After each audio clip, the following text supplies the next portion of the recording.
Alright, so we've got our FPS controller working, and we've got some chunky cues for collision. That's the base. Now we want to give our floor some shape. We're going to grab the mesh points of a sprite and treat those as a 3D height map. Each point gets a Z value, and we'll use those to fake the floor being higher or lower.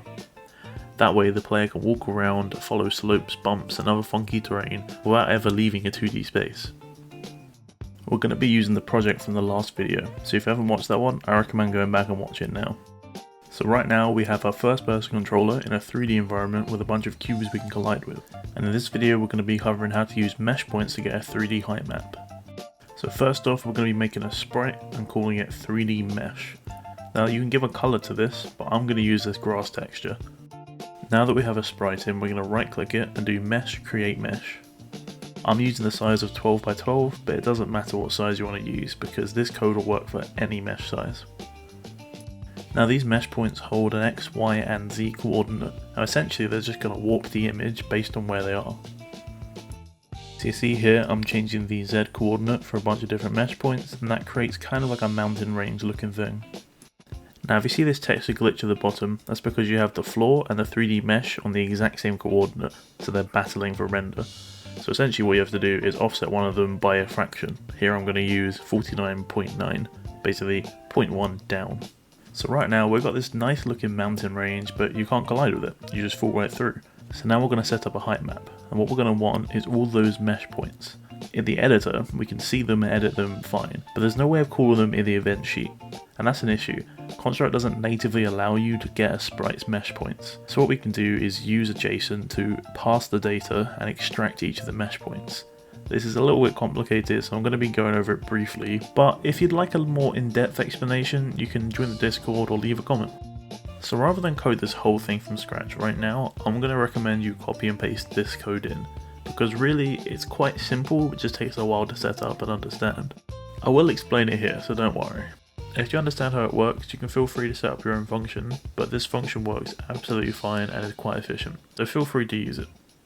So as I said, this function is fairly simple once you understand it, but it does look quite complex at first. Essentially, what it's doing is it's taking your sprite and passing the information, which is to say extracting all the data from it and creating a text format.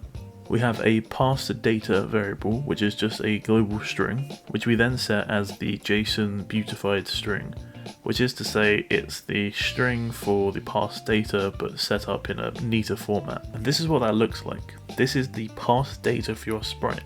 You can see it's actually quite legible.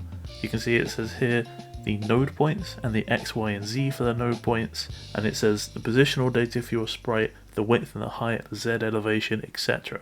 All your data for your sprite has been passed into this format. That way we can extract the node points via this string. So this first part is finding how many rows and columns the mesh has. You see here, it's searching for this phrase, rows, which exists within the parsed data. It sets the start to there, that way the system knows where to look. The rest of it is just finding where the variable is by narrowing it down. Then it sets the value rows to that variable, and then does the exact same for the columns. In the example shown to the left, the mesh has 10 columns and 10 rows. Then the information for each of the points along these columns and rows are stored below. That's the X, Y, Z, and U and V, which aren't necessary for now. We just want the coordinates. This part does very much the same thing, checking for the X, Y, and Z.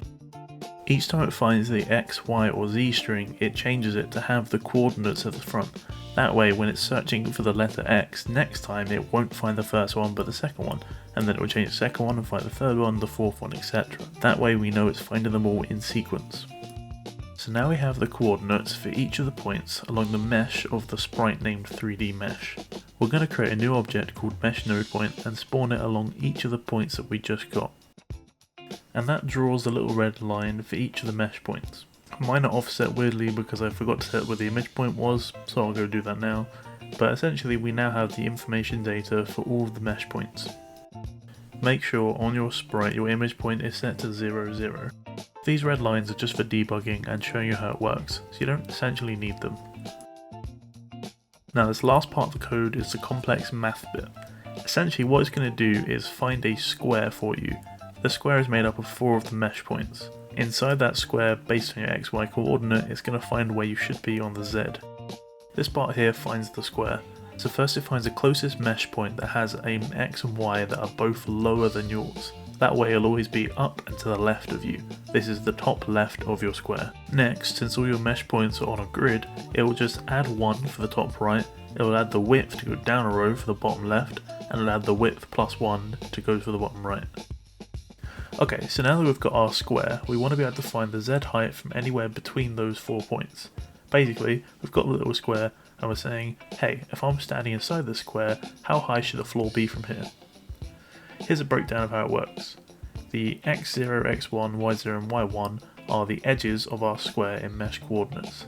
The dx and dy are percentage values where we are inside the square, clamped between 0 and 1. We then grab the z height at each corner, the AZ, BZ, CZ and DZ. Finally, we blend those 4 corners together using bilinear interpolation. This means we combine all 4 z values weighted based on how close we are to each of the corners. The end result is a smooth z value from anywhere on the mesh, so no matter where you stand, you get the right floor height.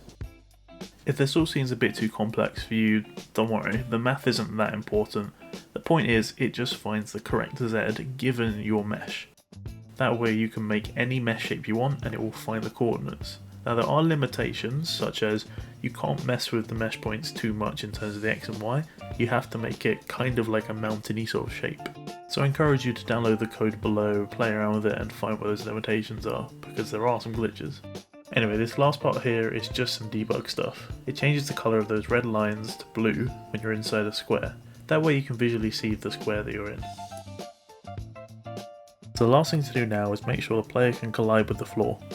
So what we're going to do is add this last script into the collision script. Right at the end of the collision script we want to do, if the player is overlapping a 3D mesh, then set the floor z to our function getFloorZ with the player x and y, and then if the z elevation is lower than or equal to the floor z, set grounded to 1 and set your z elevation to the floor z. And that's it, simple as. Now the player can walk along the ground. Now go to your mesh node points and untick initial visibility so that they don't show up during actual gameplay. Other than that, it should function fine. Now I did make some changes to the code after this video, so if you want to use this, I encourage you to download the code from the description. It'll all be commented down there so it's easy to download and use. You can customize as much as you want and come share your work in the Discord if you'd like. So that's it for this one. Like if you enjoyed the video and subscribe for more. Thanks for watching.